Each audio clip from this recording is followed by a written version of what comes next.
It's Saturday afternoon. You have nowhere to be. No deadline, no meeting, nothing on the calendar. You lie down on the couch, and for about 4 minutes, it's fine. Then it isn't. Your mind starts running a quiet audit. You should be doing something. You should be answering that email. You should be exercising, learning something, fixing something, building something. The guilt doesn't announce itself loudly. It just sits in your chest like a low hum, whispering that rest has to be earned, and you haven't earned it yet. Here's the strange part. Nothing bad is happening. You are safe, fed, warm, and completely idle, and your brain is treating that like a problem that needs solving. So why does doing absolutely nothing feel like doing something wrong? Let's go back to the people this brain was actually built for. In 1966, anthropologist Marshall Sahlins presented an idea that stunned the academic world. He called hunter-gatherers the original affluent society, not because they had more stuff than us, but because they had more time. Drawing on field data from groups like the Hsee of the Kalahari, Sahlins showed that adults spent roughly 15 to 20 hours a week securing food. The rest of their waking hours were, by his own description, leisure. And here's what matters most for this video. That leisure came with no guilt attached. Sitting by the fire wasn't a reward you unlocked after finishing your tasks. It wasn't weighed against a to-do list. It was just what a day was made of, in between the parts that required effort. So if idle time used to be the default, and it came free of shame, where did the shame come from? Not evolution, something newer. Then versus now. Number 1. In the early 1600s, Please subscribe to the channel and like this video. a set of religious and economic ideas began fusing together in parts of Europe that the sociologist Max Weber later called the Protestant work ethic. Weber's argument, laid out in 1905, was specific. Certain reform movements began treating tireless work not just as useful, but as a sign of moral worth. Idleness stopped being neutral. It became evidence. Evidence that you might not be one of the deserving ones. For the first time in a long documented history, rest itself started to carry a verdict. Then versus now. Number 2. Then came the factory bell. Historian E.P. Thompson documented this shift in detail. Before industrialization, most people worked by task. You were done when the task was done. Once factories needed hundreds of workers arriving and leaving in sync, time itself had to be standardized.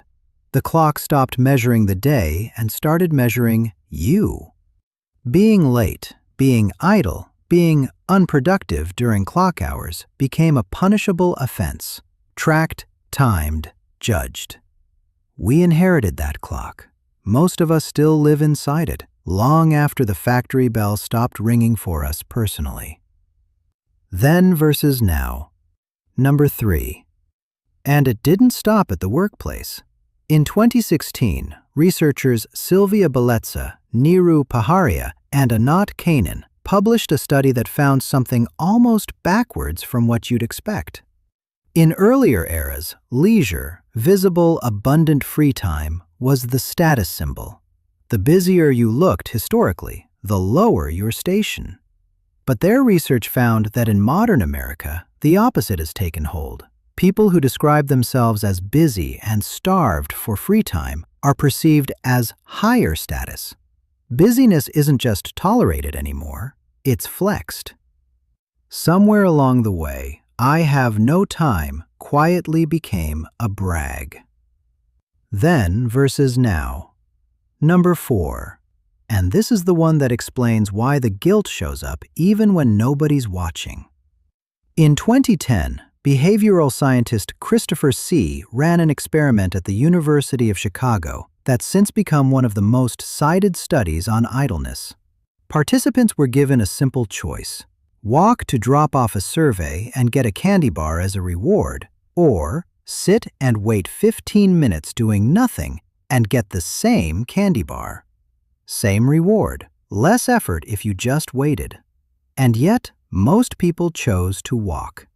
Not because it was smarter, it wasn't, but because doing something, even something pointless, felt better than doing nothing at all. Hsee called it idleness aversion. Your brain doesn't need a boss, a deadline, or an audience to feel bad about being still. It can generate that discomfort entirely on its own. So here's what's actually happening on that couch. Two systems are layered on top of each other. Underneath, there's an ancient brain that evolved in a world with roughly 15 hours of required labor a week, where rest was simply the shape of most of the day. On top of that sits 400 years of accumulated cultural programming, moral, industrial, and social, that quietly rewired stillness into something suspicious. Your brain isn't malfunctioning when it feels guilty on the couch. It's running newer software on much older hardware, and the two were never actually designed to agree. If this is the kind of thing that makes you look at your own habits differently, this channel exists entirely for that feeling. Go ahead and subscribe. It genuinely helps. None of this means productivity is a lie, or that ambition is bad, or that you should quit your job and disappear into the woods. It means the specific guilt, that tight, restless feeling that shows up the moment you stop, isn't a signal that you're failing. It's a 400-year-old cultural reflex sitting on top of a brain that, for almost all of its history, never needed permission to rest. You weren't built to earn stillness. You were built to have it, by default, most afternoons of your life. Somewhere between a factory bell and a busy calendar, we forgot that. Maybe the point isn't to silence the guilt with more productivity. Maybe it's just to recognize the voice for what it actually is, and let it be quiet for a while. Thanks for watching. Please subscribe and like this video.